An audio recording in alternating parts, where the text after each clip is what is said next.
अस्सलाम वालेकुम नाज़रीन, और आप बरकत आपसे मुखातिब है। दो तीन अहम तरीन खबरें हैं, लेकिन शहरयार खान अफरीदी साहब के हवाले से एक बहुत ही अफसोसनाक खबर है, वो आपको बताएंगे। और साथ ये भी बताएंगे कि मैंने एक दफा उनके बच्चे का, छोटा सा बच्चा है उनका, बड़ा क्यूट सा इंटेलिजेंट बेटा है, उसका इंटरव्यू किया था। उसकी स्टेटमेंट है, वो जब भी शहरयार साहब का नाम आता है तो वो मेरे कानों में गूंजती है। वो आपको बताएंगे कि वो स्टेटमेंट क्या थी।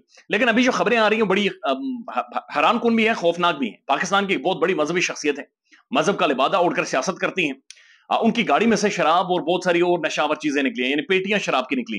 लेट्स सी, ये डेवलपिंग स्टोरी है, इसके अंदर कितने हकायक है। लेकिन अक्सर वो आपने देखा होगा कि खुतबा देते हुए या पब्लिक गैदरिंग में बड़े लक्ष्य दे रहे होते हैं, शराब हराम है, इमरान खान शराबी है, शराब नोशी करता है। लेकिन उनकी गाड़ी में से, उनकी सीट के नीचे से और पीछे गाड़ी में से बड़ी एक शराब की बोतलें निकली, इंपोर्टेड है, बड़ा अच्छा माल है, बड़ी जबरदस्त किस्म की शराब की बोतलें निकली हैं। मीनवाइल आप उनका नाम गस कर सकते हैं। दूसरी एक और अफसोसनाक खबर यह है कि अब ये बात मैच्योर होती जा रही है, स्टोरी मैच्योर होती जा रही है कि इमरान खान का जो तोशाखाना वाला जो मामला है, उसका जो मुअज़्ज़िज़ जज सुन रहे हैं, असल में उनका एक फेसबुक अकाउंट था और वहां पर वो पीटीआई के खिलाफ कैंपेन चलाते रहे, यानी खान के खिलाफ कैंपेन चलाते रहे, उनकी वीडियोस और तस्वीरों को एडिट करके शेयर करते रहे।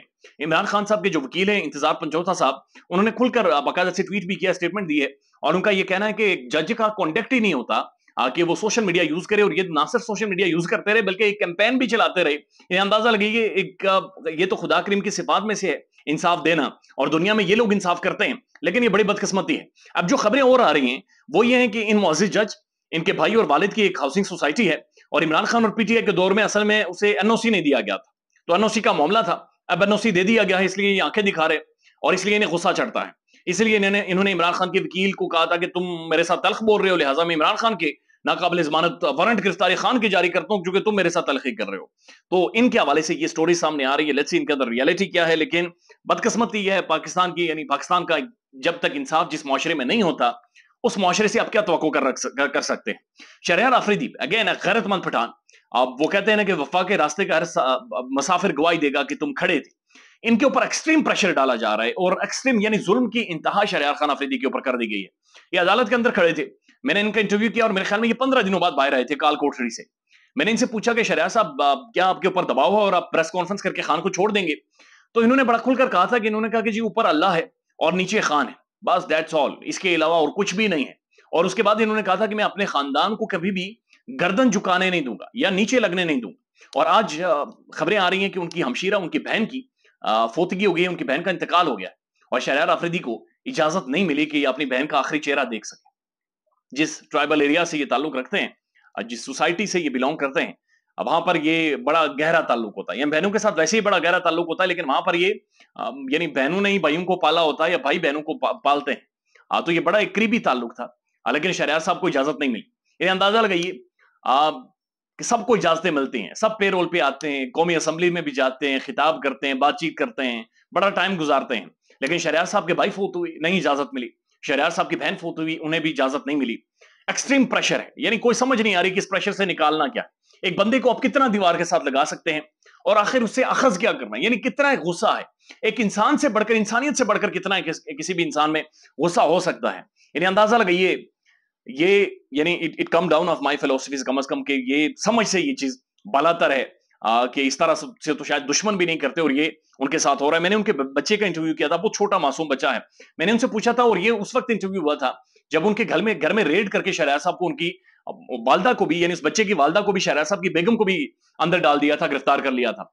मैंने उनसे पूछा था कि आपने क्या करना है लाइफ में, तो उसने ऑन एयर मुझे ये कहा कि मुझे नहीं पता कि मैंने क्या करना है फ्यूचर में, लेकिन एक बात पक्की है कि मैंने इस मुल्क का नाम रोशन करना है।